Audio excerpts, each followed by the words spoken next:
Hello students आज का हमारा टॉपिक है what is over trading and under trading. तो चलिए आज का वीडियो हम शुरू करते हैं। तो देखते हैं पहले कि ओवर ट्रेडिंग क्या होती है। In simple words, over trading means a situation where a company does more business than what its finances allow. तो स्टूडेंट्स, ओवर ट्रेडिंग क्या होती है? ओवर ट्रेडिंग हम उस सिचुएशन को कहते हैं जहाँ पर कंपनी बहुत ज़्यादा बिजनेस करती है, जितने कि उसके फाइनेंसेस हैं उससे भी कहीं ज़्यादा वो बिज़नेस करती है। इतने उनके पास फाइनेंसेस नहीं होती, लेकिन उसके बावजूद भी वो अपने फाइनेंसेस से कहीं ज़्यादा बिजनेस कर लेती है। It is related to the cash position of the enterprise. Over trading जो रिलेट करती है वो cash position of the enterprise से रिलेट करती है। कंपनी की कैश पोजीशन कितनी है उससे डील करती है। And it occurs when the company expands its scale of operation with insufficient cash resources. तो ओवर ट्रेडिंग कब होती है? जब कंपनी अपने बिजनेस को, स्केल ऑफ ऑपरेशंस को एक्सपेंड करती है और उनके पास सफिशेंट कैश रिसोर्सेज नहीं होते, इनसफिशेंट कैश होते हैं उनके पास। The result is disastrous as overtrading gives rise to increase in size, diminishing margin of safety, and feeling a sense of stress and strain. तो इस तरह से ओवर ट्रेडिंग होने से रिजल्ट्स जो है काफ़ी डिजास्टर्स होती हैं। जो साइज़ होता है वो इंक्रीज़ होता है, जो हमारी मार्जिन ऑफ सेफ्टी होती है वो डिमिनिश होती है, और स्ट्रेस और स्ट्रेन जैसी प्रॉब्लम्स हमें फेस करनी पड़ती हैं। Thus, it is advisable for every company to carry on its business in terms of the financial resources it has at its command. तो इस तरह से हर कंपनी के लिए ये एक तरह से एडवाइस होती है कि वो अपने बिजनेस को जैसे कैरी कर रही है वैसे ही कैरी करे। जो भी उनके पास फाइनेंशियल रिसोर्सेज हैं, उनके अपने पास हैं, उसी से वो अपने बिजनेस को रन करे। And not to do more business और excessive trading then what its finance permit. तो उनको जितना उनका पास फाइनेंस है उतना ही वो बिज़नेस कैरी करे, और इससे ज़्यादा बिल्कुल भी वो कोशिश ना करे कि वो ज़्यादा से ज़्यादा बिज़नेस करें या ज़्यादा से ज़्यादा ट्रेडिंग करें, जितने कि उनके पास रिसोर्सेज भी नहीं है। जितने रिसोर्सेज है उसी से वो काम चलाए। ज़्यादा करने के चक्कर में हम कई बार अपनी कंपनी को ही ले डूबते हैं। नेक्स्ट है causes of over trading. Number 1 is inflation and rising prices. Overtrading takes place as a result of an inflationary situation and high prices. तो ओवर ट्रेडिंग जो है वो क्यों होती है? नॉर्मली ये होती है इन्फ्लेशनरी सिचुएशंस, जब महंगाई हो जाती है, प्राइसेस काफ़ी हाई चीज़ हो जाते हैं चीज़ों की, business dealings become costly, machinery and raw materials become expensive, and the company has to spend excessively in cost to maintain its level and standard of efficiency.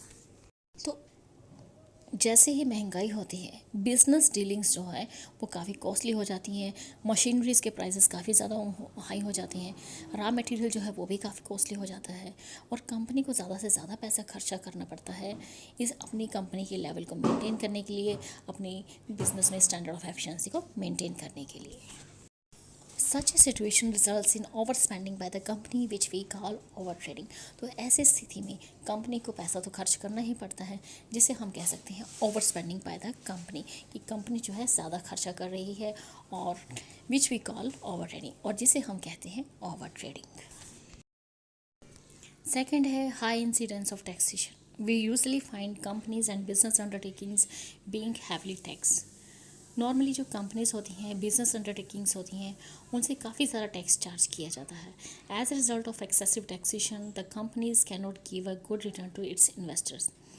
तो एक्सेसिव टैक्सेशन की वजह से, ज़्यादा टैक्सेशन की वजह से कंपनीज अपने investors को एक अच्छा रिटर्न नहीं दे पाती.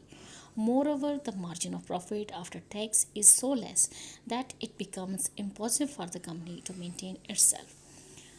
तो होता क्या है इससे, जो मार्जिन ऑफ प्रॉफिट होता है आफ्टर टैक्स देने के बाद जो उनके पास मार्जिन ऑफ प्रॉफिट होता है वो इतना कम हो जाता है कि उससे कई बार तो मुश्किल लगता है कि हम अपनी कंपनी को किस तरह से मेंटेन करें. It becomes impossible for the company to maintain itself. Thus, it has to spend out of its own pocket and indulge on over trading. तो इस तरह से कंपनी को ऐसी पोजीशन हालत में अपनी ही पॉकेट से स्पेंड करना पड़ता है, ओवर ट्रेडिंग करनी पड़ती है. नेक्स्ट है third, increase lockup of funds in stocks. Over trading also takes place as a result of increase lockup of funds in the form of stocks by the company. तो over trading कैसे होती है? जब कोई भी business company, business undertaking बहुत सारा funds अपने स्टॉक्स में इन्वेस्ट कर लेती है, बहुत सारा फंड्स उनका लॉकअप हो जाता है in the form of stocks by the company. Such a situation arises when supplies of materials are erratic and the company has to keep high stocks in order to keep the production going.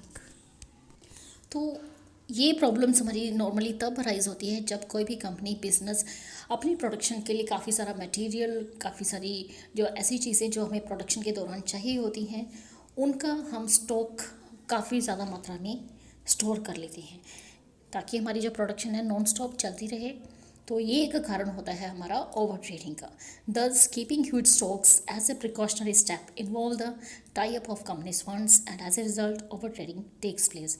तो इस तरह से जब हम काफ़ी मात्रा में huge stock रख लेते हैं जिसमें कि हमारे बहुत सारे फंड्स टाई अप हो जाते हैं, तो इस वजह से हमारी ओवर ट्रेडिंग होती है.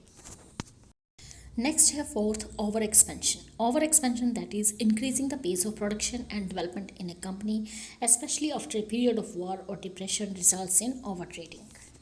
तो ओवर एक्सपेंशन से क्या मतलब है? जब हम प्रोडक्शन लार्ज स्केल पे करते हैं तो हमारी कंपनी में भी डेवलपमेंट होती है. जब हम लार्ज स्केल पे कोई भी काम करते हैं तो उसका असर हमारी कंपनी पे पड़ता है, जिससे कि हमारी जो कंपनी है डेवलप होती है. especially after a period of war or depression results in over trading. तो नॉर्मली ये एक्सपैंड होती हैं after a period of war, लड़ाई ख़त्म होने के बाद या डिप्रेशन ख़त्म होने के बाद. जब भी हमारी कंपनी लार्ज स्केल पे प्रोडक्शन करती है तो उससे हमारी कंपनी में डेवलपमेंट आती है और जिसकी वजह से ओवर ट्रेडिंग होती है. The owners at this stage are more interested in the development activities and as a result they ignore financial background, often spending more than what their funds permit. तो owners इस stage पे लड़ाई ख़त्म होने के बाद, डिप्रेशन ख़त्म होने के बाद बहुत ज़्यादा इंटरेस्टेड होते हैं कि वो कुछ नई डेवलपमेंट एक्टिविटीज़ करें और इसके परिणाम स्वरूप एज ए रिजल्ट और वो अपनी फाइनेंशियल बैकग्राउंड को भी इग्नोर कर देते हैं और ज़्यादा से ज़्यादा खर्च करते हैं, इवन चाहे उनके पास बहुत ज़्यादा फंड्स ना हो. तो ये सारे कारण होते हैं ओवर ट्रेडिंग के. नेक्स्ट है science of over trading. Next है साइंस ऑफ ओवर ट्रेडिंग. ऐसी कौन सी चीज़ें हैं जिससे हमें पता लगता है कि हमारी जो फर्म है, बिजनेस है, कंपनी है, वो ओवर ट्रेडिंग कर रही है. Number one is increase in bank borings and loans.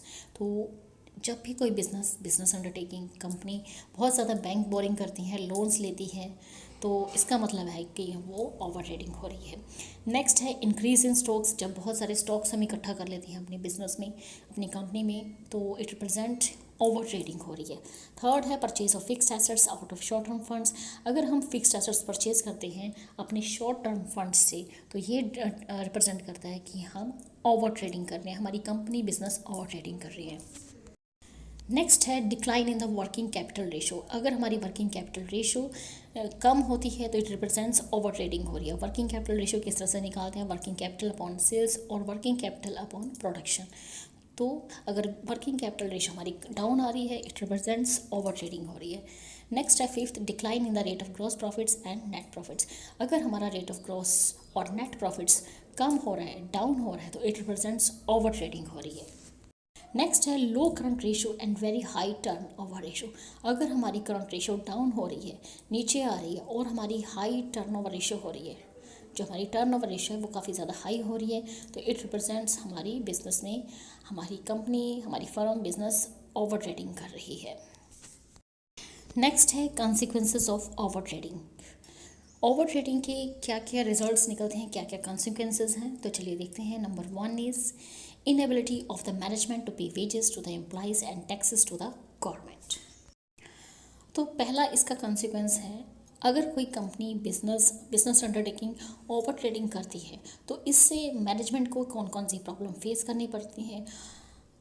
हो सकता है कि वो अपने एम्प्लॉयज़ को, पॉसिबल हो जाता है ऐसा कि वो अपने एम्प्लॉयज़ को वेजेस ना दे सकें, सरकार को टैक्सेस ना दे सकें. तो ये सारे रिजल्ट्स निकलते हैं क्योंकि उनके पास कैश होता नहीं है, पेमेंट्स करनी है एम्प्लॉयज़ को, वेजेस देनी है तो वो भी नहीं कर सकती, टैक्सेस देने हैं गवर्नमेंट को तो वो भी नहीं दे सकती क्योंकि फंड्स की कमी हो जाती है। सेकंड है decline in sales and costly purchases. Sales में हमारी कमी आ जाती है और जो परचेजेस होती हैं वो काफ़ी कॉस्टली हो जाती हैं। नेक्स्ट है difficulty in raising funds because of poor credit वर्थनेस। तो काफ़ी सारी प्रॉब्लम्स हमें फेस करनी पड़ती है जब हमारा बिजनेस ओवर ट्रेडिंग करता है। बहुत हमें फ़ंड्स की ज़रूरत होती है और जब भी हमें फ़ंड्स की ज़रूरत होती है हम फंड्स रेज करने के लिए हमें काफ़ी प्रॉब्लम्स फेस करनी पड़ती हैं क्योंकि हमारी जो पुअर क्रेडिट वर्थनेस, बहुत सारे लोन्स हमने पहले से ही ले रखे हैं तो इसलिए बाद में ये बहुत मुश्किल हो जाता है फंड्स को रेज करना because of over trading. Next है fourth problem with debtors and creditors.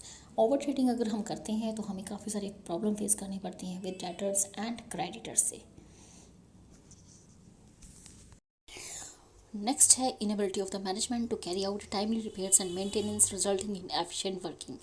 Management को काफ़ी सारी फेस करनी पड़ती हैं प्रॉब्लम्स जिसमें कि टाइमली वो अपनी रिपेयर एंड मेंटेनेंस नहीं करवा सकती क्योंकि उनके पास सफिशिएंट वर्किंग कैपिटल नहीं होती। नेक्स्ट है lack of funds will compel the company to go in for outdated and old machinery for replacement purpose. तो फंड्स की कमी होने के कारण कंपनी को कई बार आउटडेटेड मशीन से ही गुजारा करना पड़ता है और कई बार तो ओल्ड मशीनरी रिप्लेसमेंट के लिए करनी पड़ती है। नेक्स्ट है रेमेडीज़ ऑफ ओवर ट्रेडिंग। तो क्या रेमेडीज़ हैं? Number 1, the company should cut down its business and over spending और it should arrange for more funds. तो कंपनी को अपना बिजनेस थोड़ा कम करना होगा और जो भी ओवर स्पेंडिंग कर रही है, ज़्यादा पैसा खर्च कर रही है बिजनेस पे, तो उसे भी कंट्रोल करना होगा और फंड्स ज़्यादा से ज़्यादा अरेंज करने होंगे। सेकंड है preventing A situation of over trading by taking precautionary steps. तो ओवर ट्रेडिंग की सिचुएशन से बचने के लिए ज़रूरी है कि वो जो भी स्टेप्स लें बड़ी ही सावधानी से लें, केयरफुली लें ताकि बिज़नेस को किसी भी तरह की ओवर ट्रेडिंग की सिचुएशन को फेस ना करना पड़े। नेक्स्ट है under trading. Under trading is just the opposite of over trading where the funds of a company are not utilized fully because of an efficient management. तो under trading का मतलब है over trading के opposite, जहाँ पर हम अपनी company के फंड्स को प्रॉपरली यूटिलाइज नहीं करती क्योंकि हमारी जो मैनेजमेंट है वो इनएफिशिएंटली वर्क करती है, प्रॉपरली वर्क नहीं कर रही हमारी management. Too much amount invested in current assets and too low an amount due to creditors will be the symptoms of under trading. तो काफ़ी सारा अमाउंट जो है हम इन्वेस्ट कर देते हैं अपनी करंट एसेट्स में से and too low an amount due to the creditors will be the symptoms of under trading. The consequences of under trading are reduced profits, low rate of return on investment, decline in the share price in the share market and eventually loss of goodwill. तो ऐसे कौन से symptoms हैं जो कि represent करते हैं हमारी बिजनेस, हमारी कंपनी अंडर ट्रेडिंग है। तो अगर हमारी कंपनी का प्रॉफिट कम है, लो रेट ऑफ रिटर्न मिल रही है हमें इन्वेस्टमेंट्स पे और हमारे शेयर प्राइसेस जो है मार्केट में उनकी वैल्यू डिक्लाइन हो रही है, कम हो रही है और लॉस ऑफ गुडविल हो रही है हमें, तो ये रिप्रेजेंट करता है कि हमारा बिजनेस जो है कहीं ना कहीं वो अंडर ट्रेडिंग कर रहा है। तो स्टूडेंट्स, ये था हमारा आज का टॉपिक। इस वीडियो में इतना ही। अगर आप हमारे चैनल पर नए हैं तो प्लीज़ हमारे चैनल को सब्सक्राइब कीजिए और साथ ही हमारे वीडियो को ज़्यादा से ज़्यादा लाइक, शेयर एंड कमेंट कीजिए। Thank you, thanks for watching.